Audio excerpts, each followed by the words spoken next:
superficiales son los que más nosotros tenemos costumbre de hacer en nuestro corazón. ¿Cuáles son los cambios superficiales? Los cambios superficiales, como hemos visto, son aquellos que están orientados solamente en la conducta. El problema es que a pesar de que hayan cambios visibles en nuestra conducta, nuestro corazón pudiera estar siendo el mismo, sin sufrir cambios. Entonces, ¿por qué cambia uno superficialmente? Generalmente es por amor a uno mismo. Cambiamos superficialmente para quedar bien con los demás, para sentirme bien yo mismo, para aliviar mi conciencia.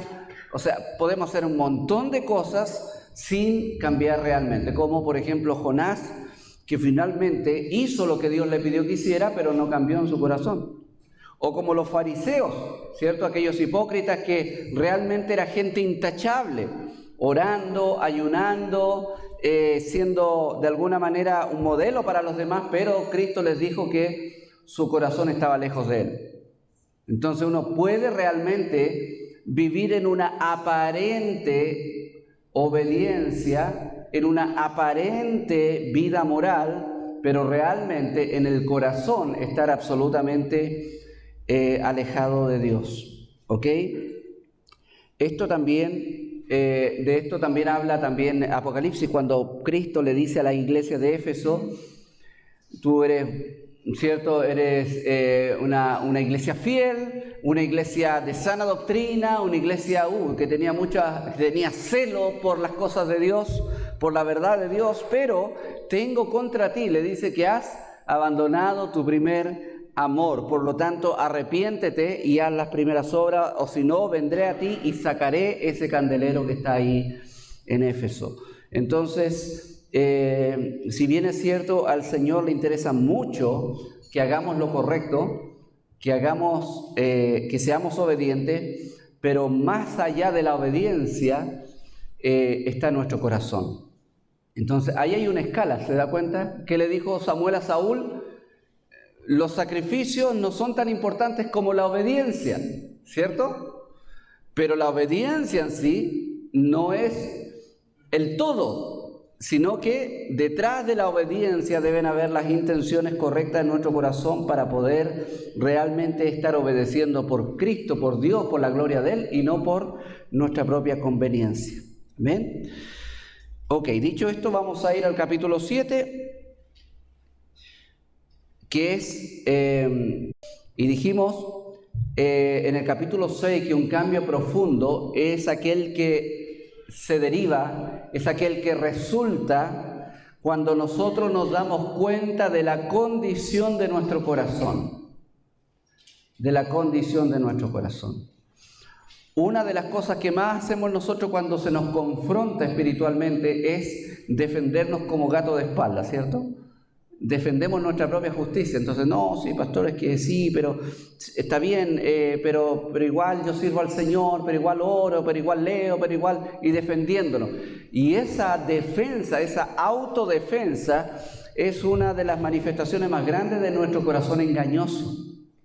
Porque cuando nos autodefendemos de lo que realmente es evidente, por ejemplo, si nosotros estamos siendo infieles con el Señor en ciertas áreas, y a nosotros se nos confronta con eso, entonces nosotros nos defendemos, como los niños chicos. Todos nosotros somos niños chicos pero grandes, ¿ya? Tenemos la misma naturaleza pecaminosa y la misma mecánica de defensa. Pero ¿qué es lo que dice el Señor en el Sermón del Monte?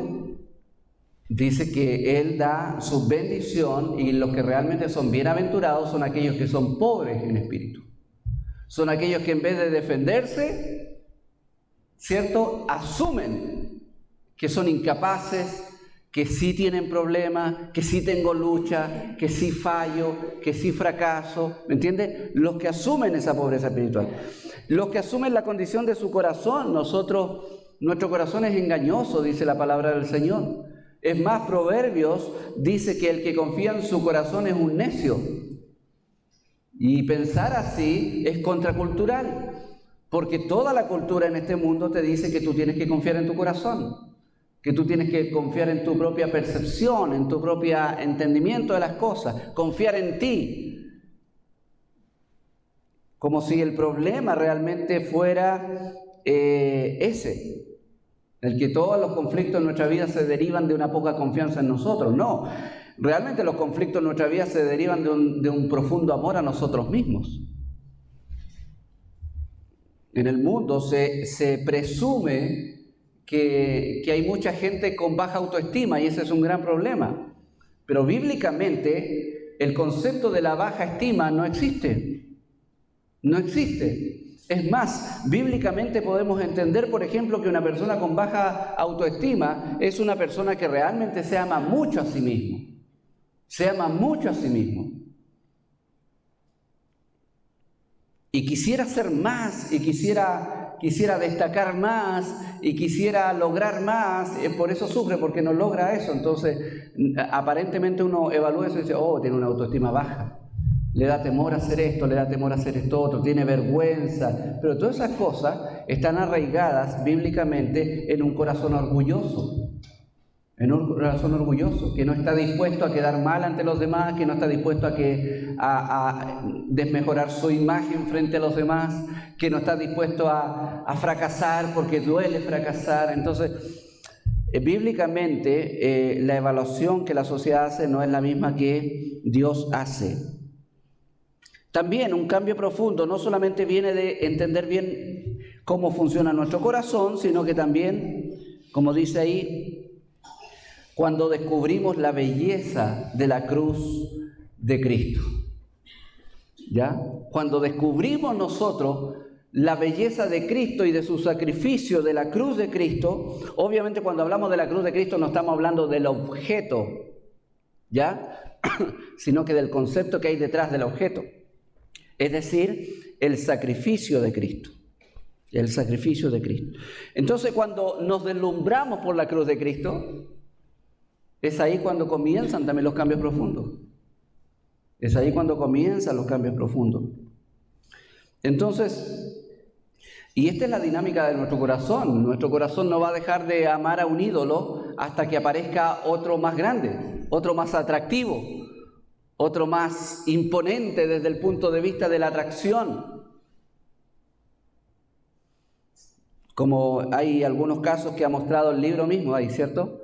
Que muchas veces habían casos como aquel que su ídolo era el fútbol, pero cuando fue invitado por el pastor a la reunión, ¿cierto? Decidió ir a la reunión, pero no por amor a la oración, ni por amor al pastor, ni por amor a la iglesia, por amor a sí mismo, porque no quería quedar mal con el pastor ni con la iglesia.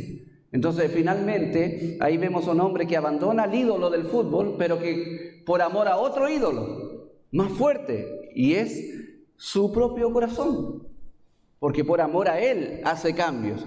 Y ese es el problema nuestro, que nosotros generalmente hacemos cambios que tienen que ver con reemplazar a un ídolo y poner a otro.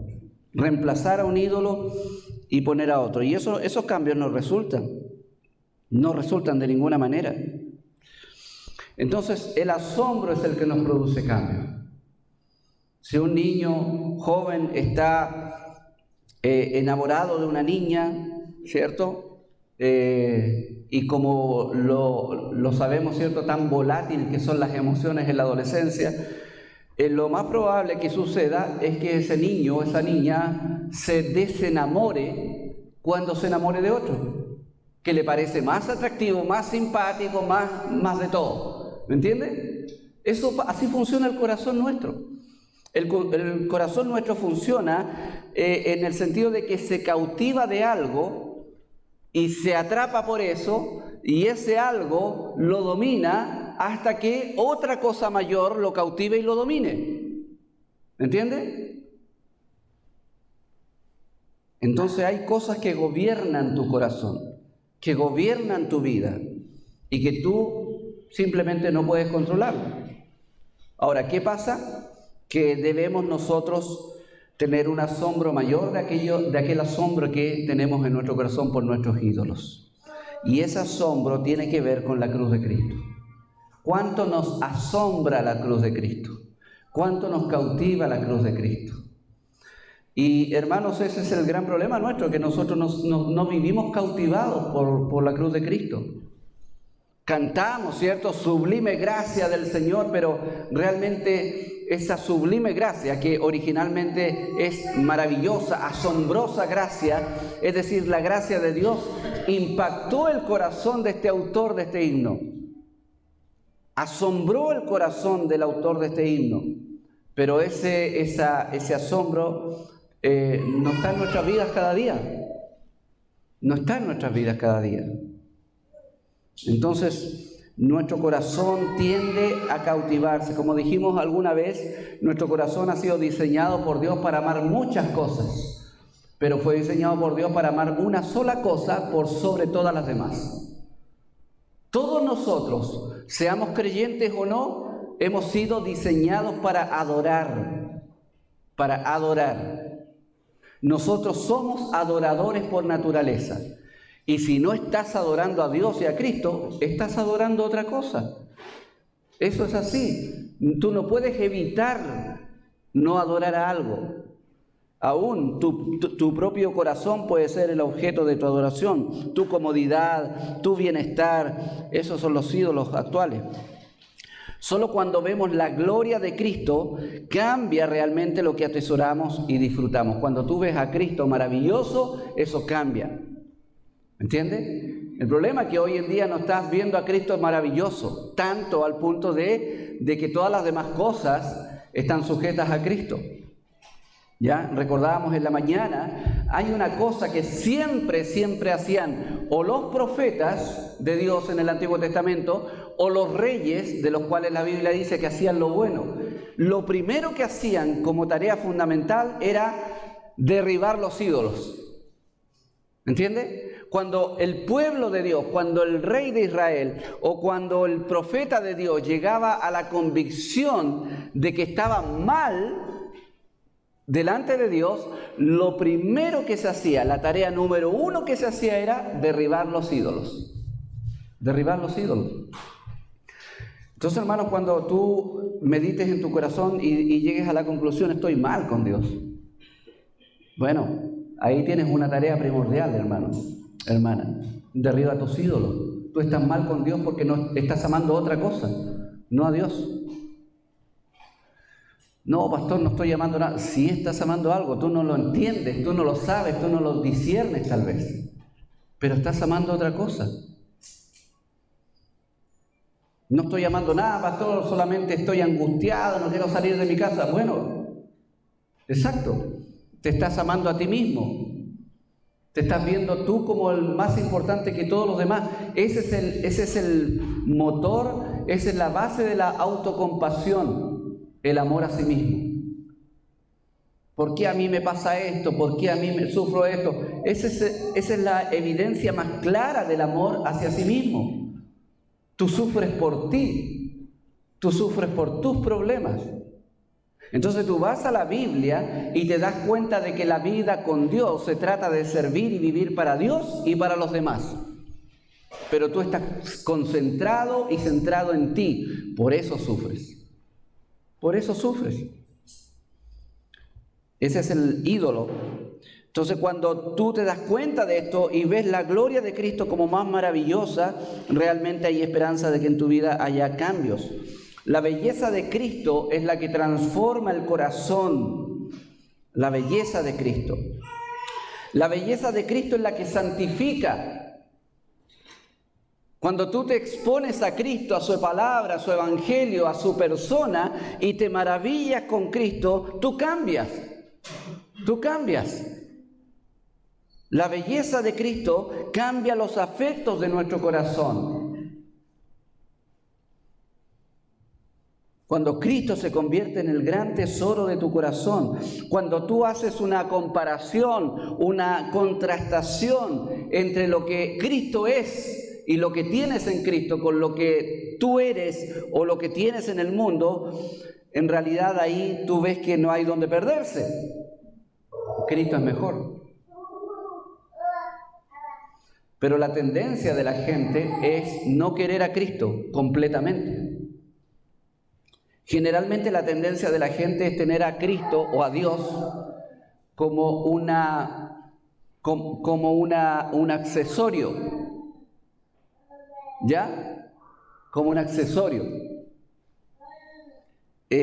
como un amuleto, como un apéndice, como un plus. ¿Ya? No, si esta persona es re buena persona y además cree en Dios, es como un plus, así, wow, qué maravilloso, ahí se las mandó, ¿cierto? Pero nadie en este mundo, nadie busca a Dios en el sentido de entregar completamente su vida a Dios. Nadie. Y el llamado del Evangelio es ese. Cristo lo expresa así. ¿De qué se trata la vida cristiana? Bueno, hay muchas maneras de describir de qué se trata la vida cristiana desde el Evangelio, pero Cristo lo dijo así en una oportunidad. Si una persona no está dispuesta a, número uno, morir a sus propios intereses. Por favor, sopese estas palabras. Si Cristo dijo, si una persona no está dispuesta a morir a sus propios intereses, si una persona no está dispuesta a renunciar en su corazón a todo lo que posee, Señor, nada es mío, todo es tuyo. Y si una persona no está dispuesta aún a aborrecer su propia vida para amar sobre todas las cosas a Cristo, mira las palabras que Cristo usa, no puede ser mi discípulo. No puede en dos sentidos. No puede en el sentido de que simplemente si tú vives una vida que no se caracteriza por eso, realmente no estás calificado para ser un discípulo. Pero no puede en el sentido de que no se puede. Ninguno puede servir a dos señores. ¿Ya? Aquí podremos tener dos trabajos en este mundo, ¿cierto? Tener 3 ocupaciones, qué sé yo, pero simplemente en la vida espiritual no podemos servir a dos señores. Por eso el Evangelio es un llamado a la definición. ¿Qué eres tú? Por eso no es un accesorio el Evangelio.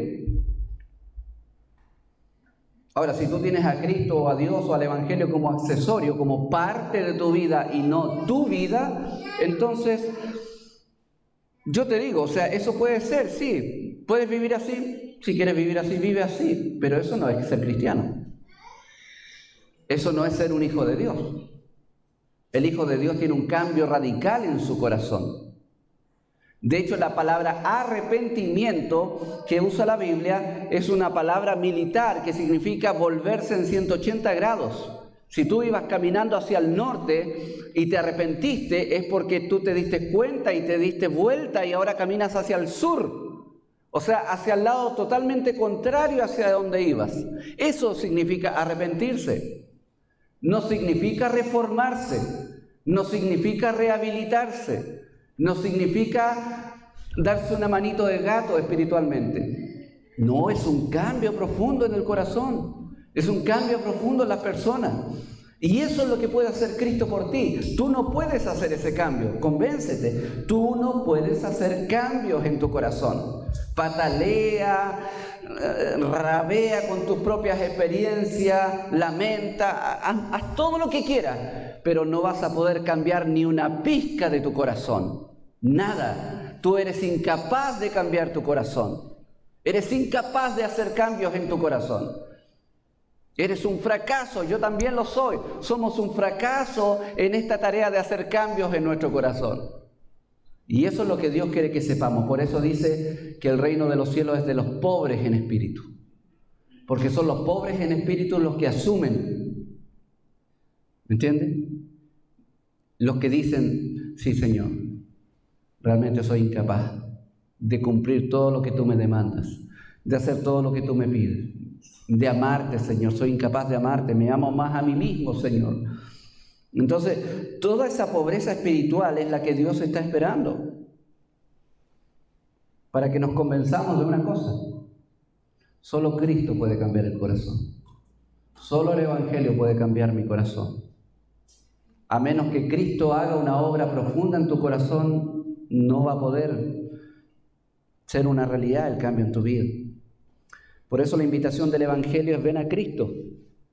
Ven a Cristo. Y Él hará en tu vida lo que tú necesitas. Él te dará todo lo que tú necesitas. Y lo que más tú necesitas es paz con Dios. Paz con Dios. Porque nosotros pecadores estamos en rebelión con Dios y llevando la culpa y el castigo de nuestro pecado. Si estamos sin Cristo, no solamente somos culpables delante de Dios por nuestro pecado, sino que vamos a ser castigados eternamente por nuestro pecado. Dice la Biblia que la ira de Dios está sobre nosotros.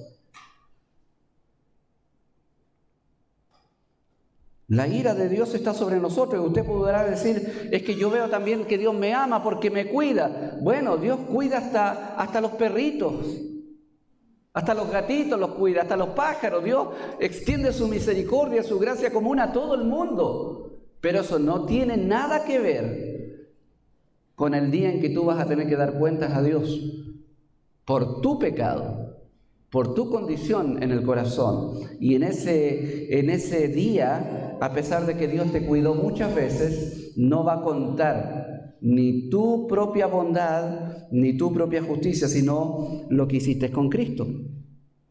Por eso es que el cambio profundo viene de ver la belleza de la cruz, la belleza de Cristo, la riqueza que hay en Jesucristo.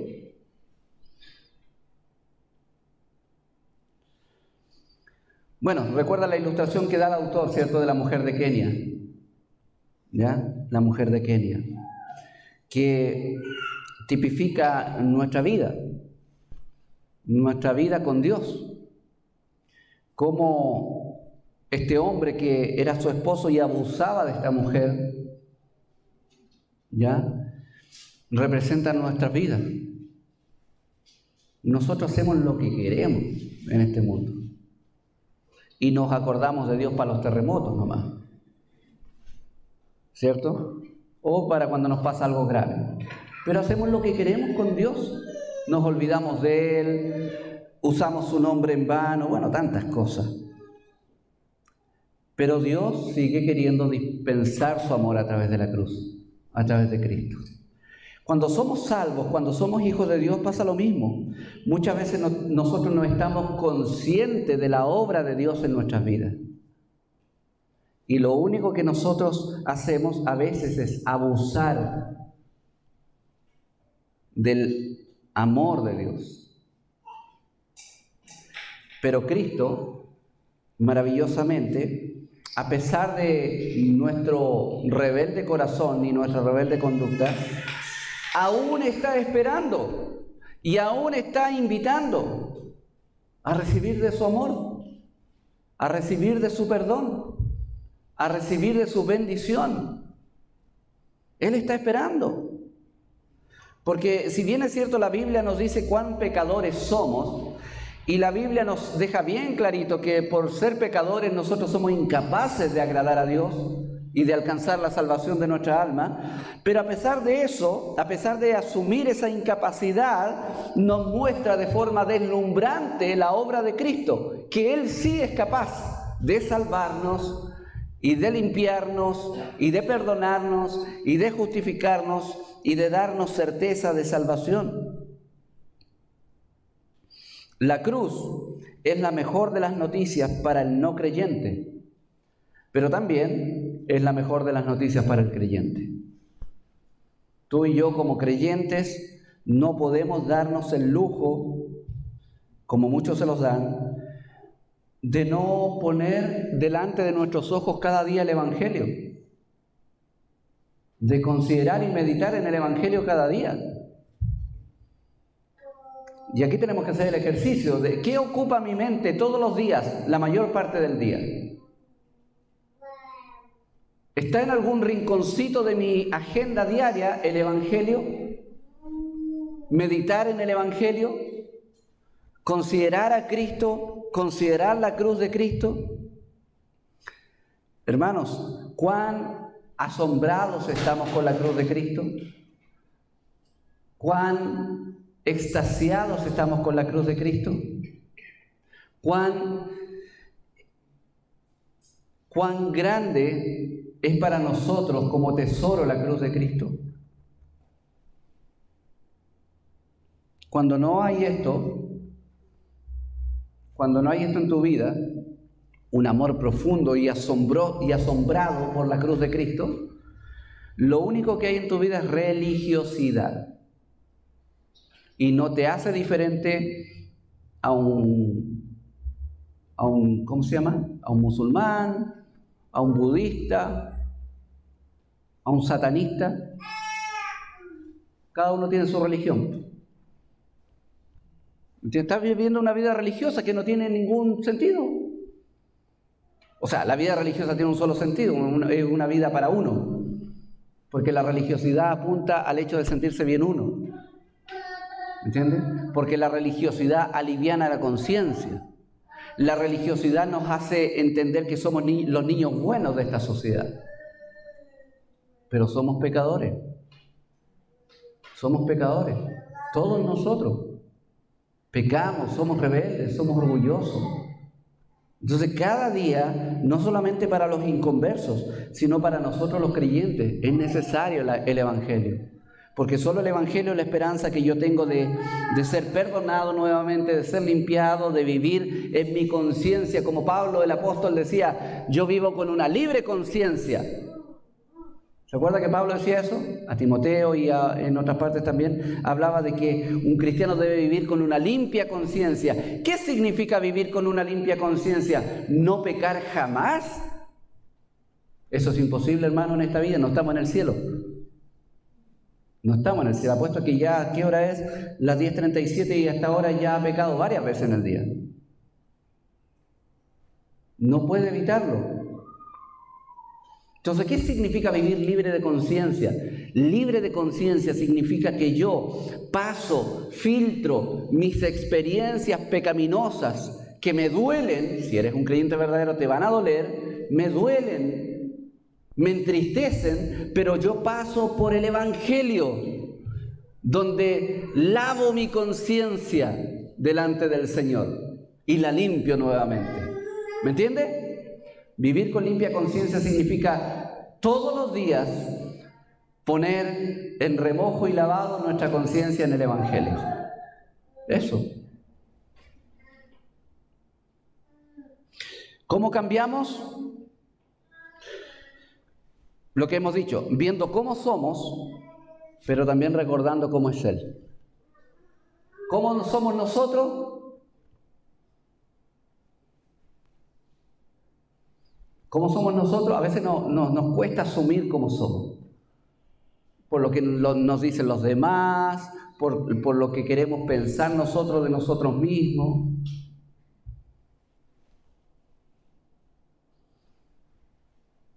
Entonces necesitamos saber cómo somos. ¿Y cómo somos? La palabra del Señor nos dice cómo somos.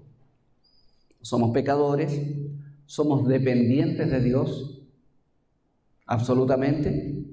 Somos incapaces moralmente de ser rectos delante de Dios. Somos limitados en nuestra iniciativa por buscar y agradar a Dios. Somos limitados. Si no fuéramos limitados, si no fuéramos incapaces, Dios no habría mandado a Cristo a morir por nosotros. No habría puesto al Espíritu Santo en nosotros para poder hacer las cosas que Dios nos pide. No nos habría dado su palabra para guiarnos y enseñarnos cuál es el camino que debemos andar. Dios no habría hecho todo lo que hacemos si no fuéramos incapaces y limitados. Pero lo somos. Lo somos. Solo cuando descubramos lo asombroso del amor de Dios en Cristo, para nosotros nos sentiremos amados de tal forma que ya no necesitaremos de otros amantes y seremos librados de nuestra idolatría. Por eso considera, hermano, cuánto Dios te amó. Hay expresiones que ocupa la Biblia. De tal manera amó Dios al mundo. Mirad cuál amor nos ha dado el Padre para que seamos llamados hijos de Dios. Hay expresiones que hablan del tremendo amor de Dios. ¿Merecíamos perdón? No merecíamos el perdón de Dios. ¿Merecíamos que Dios mismo viniera a este mundo, se hiciera carne y muriera por nosotros culpables y pecadores? No. Dios simplemente hubiera hecho valer su perfecta justicia y nos hubiera castigado y punto. Y habría estado bien. Pero decidió amarnos, a pesar de cómo somos, a pesar de lo que somos, a pesar de lo que hacemos. Y todos los días decide amarnos. Todos los días renueva su misericordia. Todos los días Él está dispuesto a perdonarnos. Todos los días. Nosotros no somos así. Nosotros cuando vemos a alguien delinquir o vemos un delito grosero en la televisión, en las noticias, nuestro corazón clama, ¿cierto? Justicia. Debe a pudrirse en la cárcel ese tipo. Bueno, esa misma sentido de justicia a veces no lo queremos aplicar con Dios. Cuando vemos nuestra vida desde la mirada bíblica, desde la mirada de Dios, la Biblia también nos diría y nos dice: debiéramos nosotros morir eternamente en el infierno, porque has ofendido la santidad de Dios, te has rebelado contra Dios. Tu vida desde que naciste está contaminada con la inclinación al mal, con el pecado. Nosotros merecemos la muerte. La paga del pecado es muerte y nosotros lo merecemos. Entonces cuando llegamos a nosotros y nuestra relación con Dios decimos: no, pero es que ahí no, ahí se nos va el sentido de justicia. Y decimos: no, es que Dios es bondadoso. Como nos recordaba el hermano Juan Manuel la semana pasada, ¿cierto? Tenemos la impresión de que Dios es un viejito, abuelito, bonachón, que lo único que hace es amar y darle regalo a los nietos. No, esa es una caricatura de Dios. El Dios real y verdadero que se revela en la palabra de Dios es un Dios lleno de amor. De hecho, es un Dios de amor, de misericordia, pero también es un Dios justo que castiga el pecado y no pasa por alto su justicia. No pasa por alto. Tanto así que hay un mandamiento de los 10 mandamientos que dice: no usarás el nombre de Dios en vano. ¿Qué es usar el nombre de Dios en vano? Usar el nombre de Dios en cualquier expresión vana.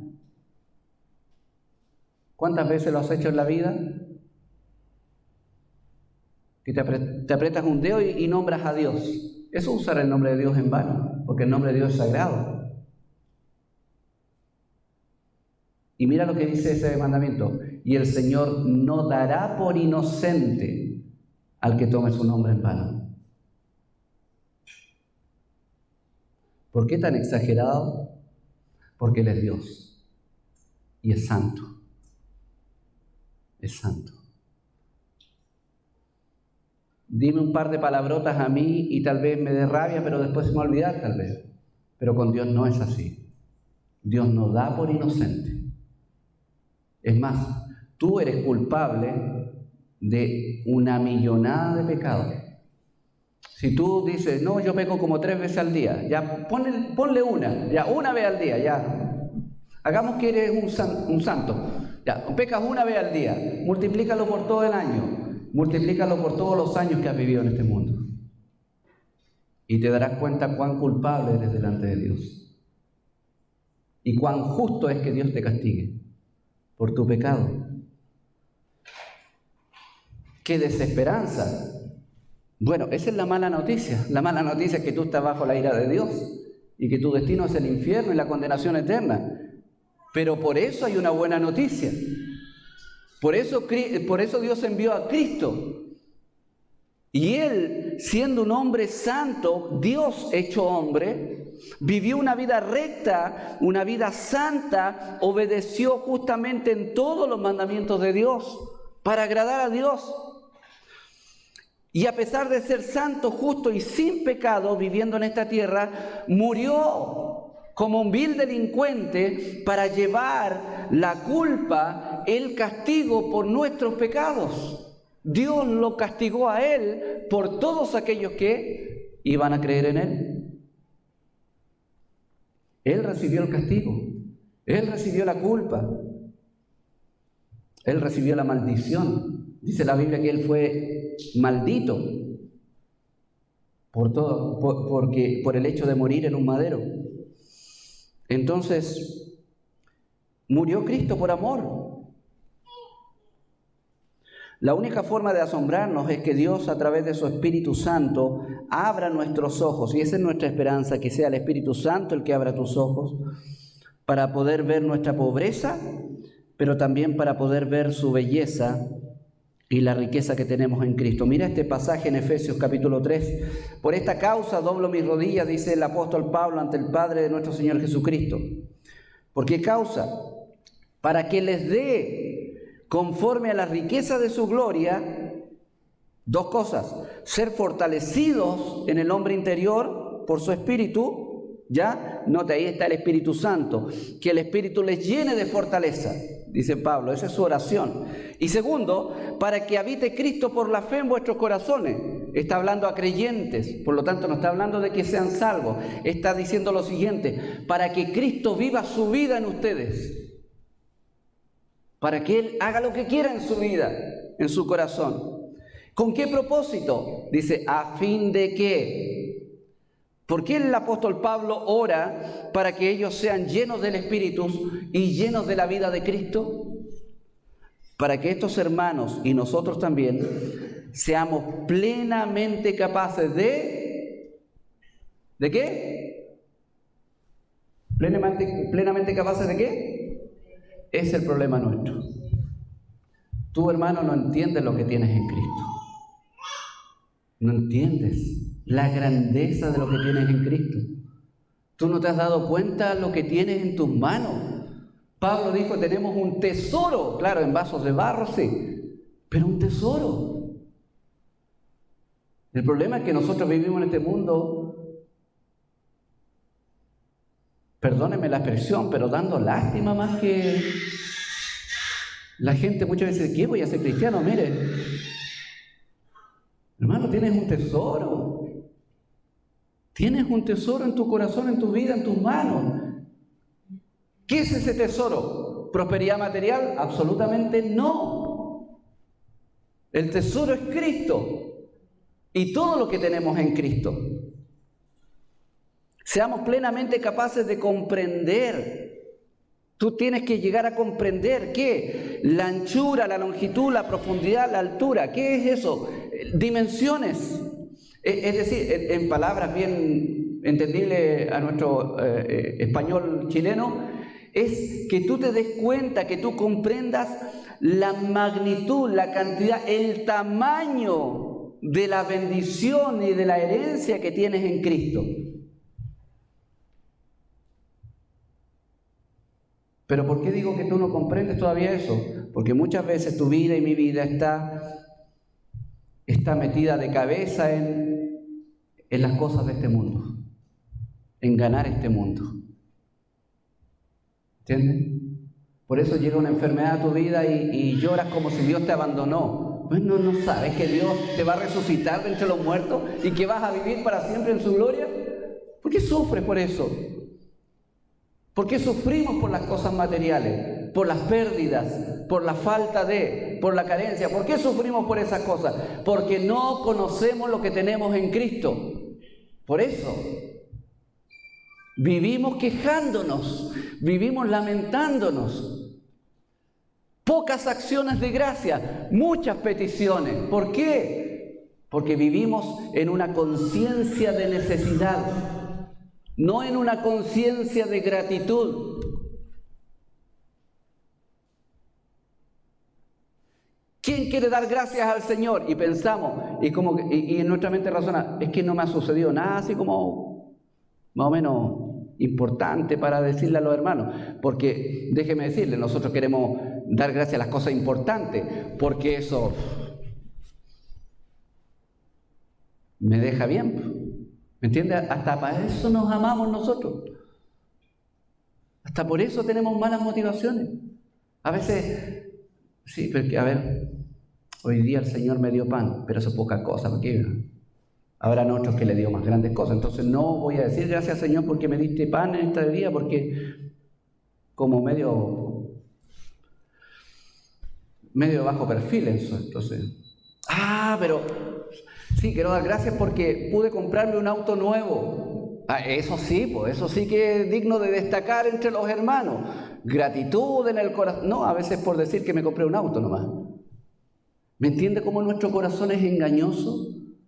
Y cómo nosotros dejamos de percibir correctamente lo que tenemos en Cristo. Hermano, en Cristo tenemos grandes tesoros.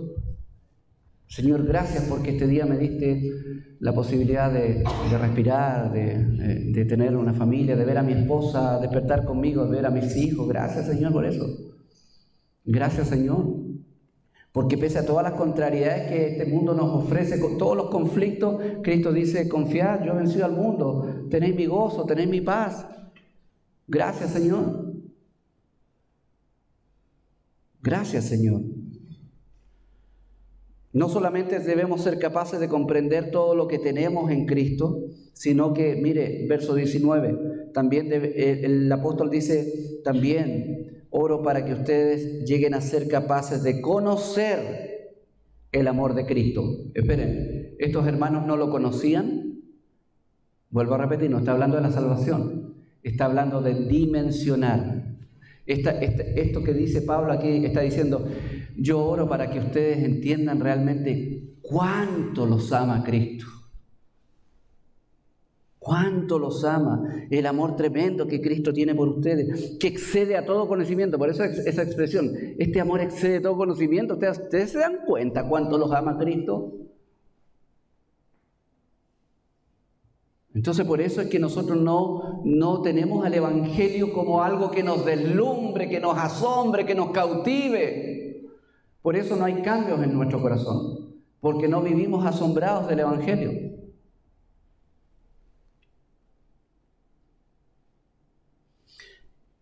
Como el Padre me ama, o me ha amado, dijo Cristo en Juan capítulo 15, así también yo os he amado, permaneced en mi amor. Aquí hay dos cosas importantísimas. Primero, la misma calidad y cantidad de amor que Dios el Padre da a su Hijo, es la misma calidad y cantidad de amor que Dios el Hijo nos da a nosotros.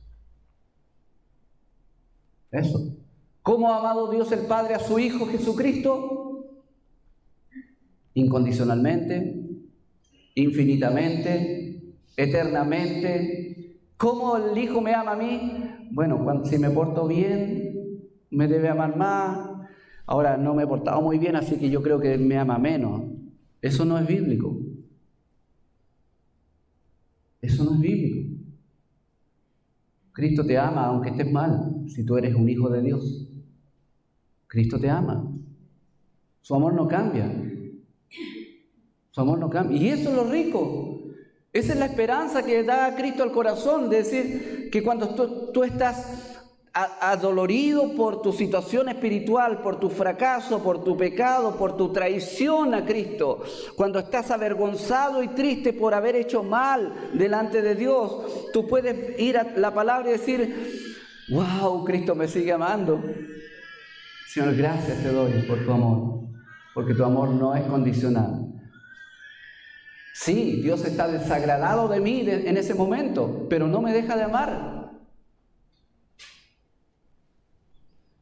Y dice permanecer en mi amor. ¿Ya? Dicho sea de paso, este versículo continúa después, dice, el que guarda mis mandamientos permanece en mi amor. ¿Ya? ¿Qué significa eso? ¿Que tengo que portarme bien y obedecer para permanecer y ganar su amor? No, no está diciendo eso. Lo que está diciendo es que cuando tú y yo obedecemos, disfrutamos su amor. No es que si yo obedezco, tengo su amor y cuando yo desobedezco, no tengo su amor. No está diciendo eso. Está diciendo que yo cuando obedezco, disfruto su amor. ¿No le pasa eso cuando anda bien con Dios? Pero cuando desobedezco, no disfruto su amor. Dios te ama con la misma cantidad de amor con el que ama a Jesucristo. Jesús no dice, vive mis mandamientos y entonces te amaré, lo que decíamos recién.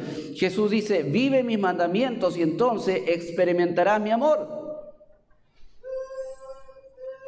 Somos grandes estudiantes de lo que nosotros hemos hecho, ¿cierto? No, yo he hecho esto, yo soy así, yo soy así, sabemos todo. Pero muy pobres estudiantes de lo que Cristo ha hecho. La pregunta, ¿qué es lo que Cristo ha hecho? ¿Cómo puede Dios amarme de esa forma? ¿Cómo puede Dios amarme de tal manera que su amor no cambia por mí, aunque fracase espiritualmente? Estamos hablando de los hijos de Dios. ¿Cómo puede ser que Dios no me deje de mirar con amor? ¿Cómo puede ser Dios que no actúe como yo cuando mis hijos andan mal? Pucha, me enojo con ellos y estamos un par de horas a veces ahí enojados y eso causa distancia. Pero Dios sigue amándome. ¿Cómo puede amar Dios de esa forma a un hijo, a un pecador como nosotros? Y ahí está la clave. Lo que la Biblia, los teólogos llaman la doble imputación. Imputar algo es cargar sobre eso. Cargar a una cuenta, ¿ya? ¿Qué dice la Biblia en 2 Corintios? Al que no conoció pecado, por nosotros lo hizo pecado, para que nosotros, que somos pecadores, fuésemos hechos justicia de Dios en él. ¿Cierto? A este versículo Lutero le llamó el glorioso intercambio. Y aquí está la doble imputación, la preciosa verdad de la doble imputación. En la flecha de abajo, mi pecado, ¿qué pasó con mi pecado cuando yo creí en Cristo y le recibí como Salvador? ¿Qué pasó? Mi pecado fue puesto en Cristo. Eso pasa en la vida de un creyente. Mi pecado fue imputado a Cristo. Para que entienda bien, la imputación es si usted de repente lo viene a buscar los carabineros y dice, ¿sabe qué? Lo venimos a buscar porque usted puso una bomba en la municipalidad. Y dice, si yo no fui, pues. No, pero hay testigos y cámaras y todo, y a usted le imputaron ese cargo. Por eso le van a poner una polerita bien linda que dice imputado. ¿Por qué? Porque a usted le están achacando esos delitos. A usted le están achacando esos delitos. Pero el imputado en nuestro sistema judicial todavía no es culpable. Tiene que pasar por el juicio, ¿ya? En donde se va a ver si es culpable o no. ¿Cierto? Delante de Dios nosotros somos imputados y somos enjuiciados ya. Ya ha sido sentenciado nuestro caso. Hemos sido hallados culpables y la sentencia es castigo, muerte eterna. Pero mis pecados, cuando yo recibo a Cristo como mi Salvador, mi pecado es puesto en Cristo. ¿Y qué pasa? Su justicia. ¿Cuál justicia? Él fue un hombre justo, vivió sin pecado. Y toda esa justicia que él vivió como hombre es imputada a mi favor. ¿Ya? A mi favor. Me gusta el ejemplo que da el escritor ahí. Es como si usted le cobraran una multa por un problema judicial a usted le embargan su cuenta de ahorro. Y ya su cuenta de ahorro que tenía, 5 millones de pesos, ya no tiene ni un peso. ¿Ya? Y aparte de eso de no tener ni un peso, usted queda debiendo por su delito otros 10 millones de pesos que tiene que pagarlos. O sea que ahora ya no solamente no tiene 5 millones, sino que ahora debe 10 millones más de lo que le quitaron. Entonces, cuando usted en arrepentimiento recibe a Jesucristo como Salvador, no solamente, dice el autor, esa deuda que usted tiene con la justicia queda en cero. Es decir, no solamente usted ya no debe esos 10 millones, sino que de repente usted ve su cuenta y ve que tiene 15 millones, 20 millones de pesos en su cuenta. ¿Me entiende? Esa es la doble imputación. No solamente Dios me perdonó, sino que también Dios puso a mi favor la justicia de Cristo. Por eso la Biblia habla de ser justificados, porque ahora somos justos, sin serlo nunca. Dios nos declaró justos. Dios nos declara que somos santos, posicionalmente delante de Él. El resultado de la doble imputación es este: Cristo es hecho pecado y maldición por mí. Yo fui hecho justo y santo por Él. Él llevó mi pecado, mi culpa y castigo, y yo recibí su perfecta justicia. Estoy vestido de Cristo. Como en el Antiguo Testamento se habla de un caso, ¿cierto? Hay una ilustración ahí de alguien que tiene sus vestiduras sucias y viles. Literalmente en el hebreo dice llenas de excremento. Las vestiduras. Y viene el Señor, saca esas vestiduras y lo viste de ropas blancas. ¿Ya? También en el Apocalipsis habla de una multitud vestida de ropas blancas. ¿Qué simbolizan esas ropas blancas? La justicia de Cristo. Estamos revestidos de Cristo. Yo soy salvo. Yo soy perdonado. Yo voy a ir al cielo. Voy a la gloria. Ya no voy a ser castigado eternamente.